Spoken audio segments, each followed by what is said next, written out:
Ma teadsin materjali kohe, et ma ei pidanud isegi mõtlema, kas ma tahan teha või mitte, sest no, materjal on tõeliselt võluv, vaimukas, inspireeriv, hoogne. Sweeney Todd oli tõesti pakkumine, millest oli väga raske ära öelda. Tanel lavastajana on küll üsna noor, aga väga avatud, otsinguline ja temaga on hästi tore teha.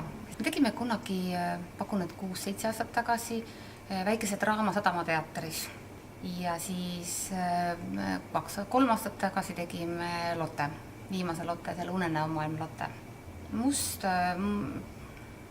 Ikkagi must huumor oli põhiline käivitus ja no muidugi loomulikult kunstnikuna, kui me räägime keskkonnast, sul on viktoriaanlik Inglismaa, millel on vilt peale keeratud ja millele olen omakorda veel keeranud sellise siis aurupungi võtmes sellise kiiksu sisse. Et iga kunstniku unistus on teha sellist ajastutükki, mis ei pea olema täpselt ajastus ja kus sa saad keerata veel kirsse tordile peale. Tema väljamõtlemisprotsess oli hästi pikk, 9-10 kuud kusagil oli ainult tõesti mu töölaua peal.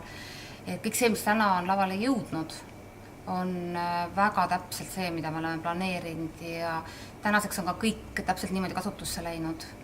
Ma olen töökodadele erakordselt tänulik, sest et see on väga suur töö olnud.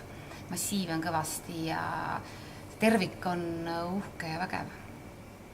Võib-olla parimal juhul võiks olla elamus, et sa käisid ühel elamus sellest reisist, kus sa just käisid jaburasse 1850. aasta Londoni Docklandidesse.